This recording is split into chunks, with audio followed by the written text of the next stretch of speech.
If your blood pressure suddenly spikes, there are three things that can bring it down fast. But the biggest mistake almost everyone makes is they assume every high reading means the same thing. It doesn't. Sometimes your blood pressure is genuinely elevated because your nervous system is stuck in overdrive. Sometimes it's high because you measured it wrong, and sometimes it's both. So if you're checking your blood pressure at home, you see a number that freaks you out, and your first instinct is to panic, take random supplements, or start Googling worst-case scenarios. That is the exact moment you need to slow down. Because one of these tricks can drop the number in minutes without a single pill. Another one tells you whether your body is actually in a stress response. And the third one is the one most people completely ignore, even though it can make a surprisingly big difference. Now, before we get into this, let me say something very clearly. If your blood pressure is over 180 over 120 and you have symptoms like chest pain, shortness of breath, weakness, numbness, trouble speaking, back pain, or vision changes, this is not a YouTube trick situation. That is an emergency.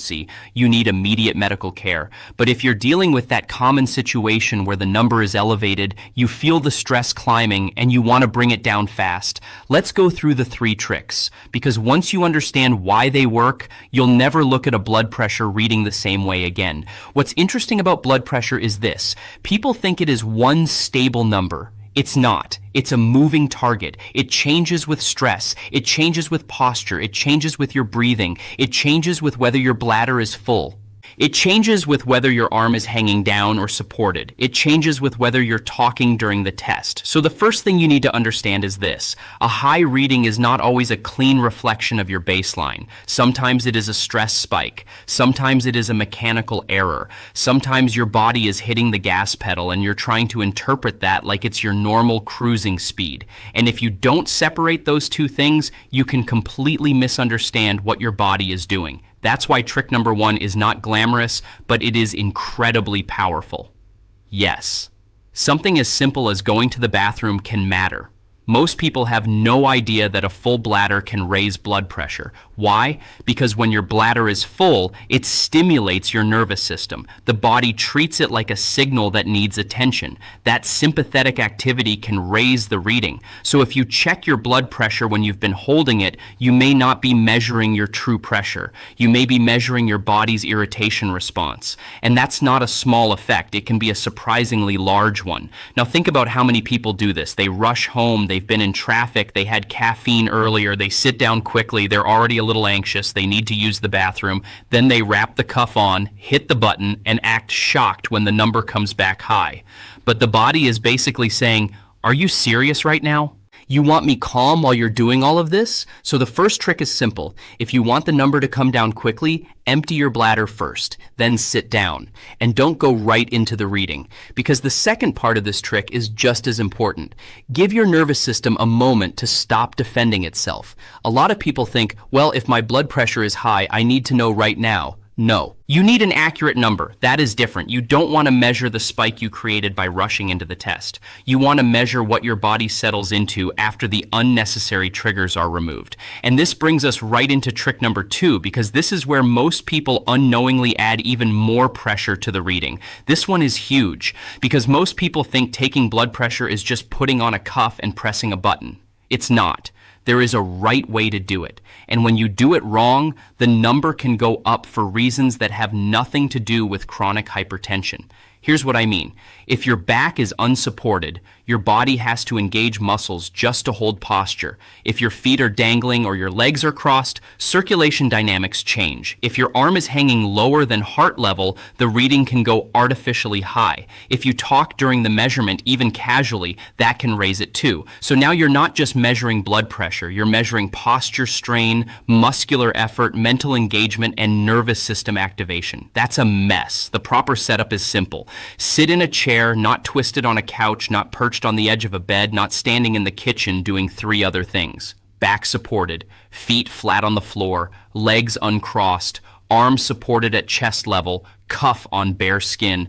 And then this part is important. Be quiet. No talking, no checking texts, no watching something stressful, no arguing with your spouse in between readings, nothing. Just sit. Now, why does this work so fast? Because your cardiovascular system is responding in real time to what your body thinks is happening. If your body senses effort, it adjusts. If your body senses threat, it adjusts. If your body senses instability, it adjusts. The reading follows the state. So when you remove the unnecessary effort and unnecessary stimulation, the pressure often starts falling almost immediately. And here is where people get fooled. They take one high reading with bad posture, a full bladder, no rest, maybe after coffee, maybe while talking, and they assume this is my blood pressure. No. That may be your circumstance, not your baseline. That's why the correct method is so important. Sit quietly for about 5 minutes before the reading, then take the reading, then wait a minute or two and take it again. Because what you want is not one dramatic number. You want a pattern. And if the second and third readings start coming down, that tells you something very important. It tells you the first number may have been driven, at least in part, by a temporary sympathetic spike.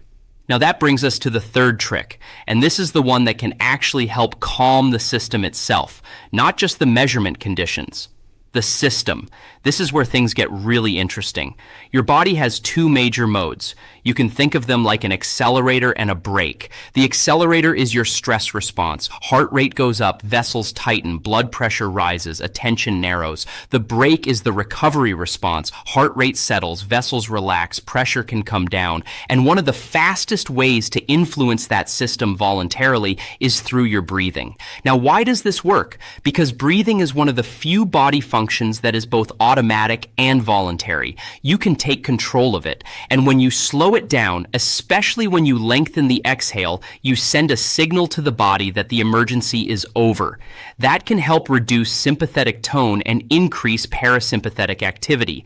In plain English, it tells the body you can stop flooring the gas pedal. So here's a very simple way to do it. Breathe in slowly through your nose, then exhale more slowly than you inhaled. That exhale is the key. You don't need anything fancy. You don't need to make it mystical. You need slow, controlled breathing with a longer exhale. A very practical pattern is this. Inhale for about 4 counts, exhale for about 6 to 8 counts, and repeat that for 5 minutes. If you want to go a little more structured, do something close to 6 to 10 breaths per minute. That's the range that shows up over and over in breathing research. Now, what makes this powerful is that some people will actually feel the shift. Their shoulders drop, their jaw relaxes, their heart stops pounding, that internal pressure starts to let go, and then when they recheck the number, it's lower, not because they cured hypertension, but because they stopped driving the stress physiology that was pushing the number up. Now, here is something even more fascinating. A lot of people have elevated blood pressure that is partly tied to what I call a hot nervous system. They are tired but wired. They're exhausted, but they can't shut off. Their jaw is tight. Their shoulders are tight. Their sleep is not deep. They wake up alert instead of refreshed. Their body is in a chronic state of low-grade defense. And when that type of person gets stressed, the blood pressure can jump quickly. For them, slow breathing is not just a relaxation trick. It is a diagnostic clue. Because if their pressure comes down fairly quickly with the breathing, that tells you the autonomic piece is probably significant. And this is why some people respond to these techniques almost right away. Their pressure is being pushed up by the state of the system, not just the structural long-term problem. Now, I want to make an important distinction. This does not mean that breathing alone replaces proper treatment. It doesn't. But it does mean this. If you can lower the pressure by correcting the conditions and calming the nervous system, you've learned something valuable about what is driving the spike. And that information matters because it changes how you think about the problem. Now, let me show you the bigger mistake. People see a high reading and they obsess over the number, but they don't ask what is driving it. Is it stress? Is it poor sleep? Is it caffeine? Is it pain? Is it chronic inflammation? Is it insulin resistance? Is it excess sodium in the context of low potassium? Is it a mineral issue? Is it the fact that they sleep 5 hours a night and their nervous system never shuts off? That question matters more than people think. think. Because once you calm the immediate spike, you still have to deal with the reason it keeps happening. And this is where I want to connect something back to a deeper issue. A lot of people with blood pressure problems also have signs of a body that does not relax well. They have tension, they have poor sleep, they have stress reactivity, sometimes palpitations, sometimes muscle tightness, sometimes headaches, sometimes cravings. And in many cases, one of the missing pieces in the background is magnesium. Now, I'm not telling you magnesium is the instant trick in this video. It's not. That would be inaccurate. Magnesium is more of a long game support factor, but it matters because if you're chronically low, your body may be more likely to stay in a state of excess vascular tension, nervous system irritability, and poor recovery. That means even if you learn how to calm the spikes may keep coming back. So the instant tricks help the moment. But the deeper work is what changes the pattern.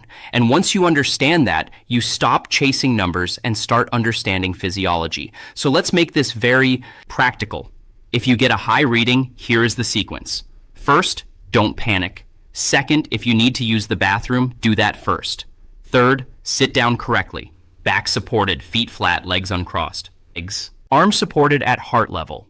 Fourth, sit quietly for 5 minutes. Fifth, do slow breathing with a longer exhale, then recheck. Then take a second reading a minute or two later. Now, if the number comes down, great. That tells you something. If it stays elevated over time, then you need to start looking at the bigger drivers and work with your doctor appropriately. And again, if you're in that very high range with concerning symptoms, skip the biohacks and get emergency care. That part is non-negotiable. The reason this topic is so important is because blood pressure creates a lot of fear, and fear itself can feed the reading. People get one elevated number and immediately spiral. That spiral pushes the nervous system further.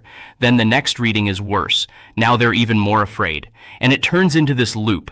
But once you understand that the reading is affected by state, posture, breathing, tension, and measurement conditions, you regain control. You stop reacting blindly. You start interpreting the number correctly. And that alone can lower a lot of unnecessary stress, because sometimes the fastest way to lower blood pressure is not by forcing the body. It's by removing what is pushing it up in the first place. That is a very different mindset, and it's the correct one. So remember the 3 tricks. Number 1, empty your bladder and stop feeding the false spike. Number 2, fix the setup, your posture, your arm position, your feet, and your silence. Number 3, use slow breathing with a longer exhale to activate the brake pedal on your nervous system. These are simple, but simple does not mean weak. Sometimes the fastest changes happen when you stop doing the things that are artificially driving the number higher. And if you want to go one layer deeper, the real question is not just how to lower blood pressure in the moment. The real question is, why does your body keep creating the pressure in the first place? If you want, I can also put together the next script on the deeper causes behind stubborn high blood pressure, especially the connection between stress chemistry, sleep, insulin, electrolytes, and magnesium. But for now, try these the right way, recheck the number, and watch what happens. This is Dr. Ethan, and I'll see you in the next one.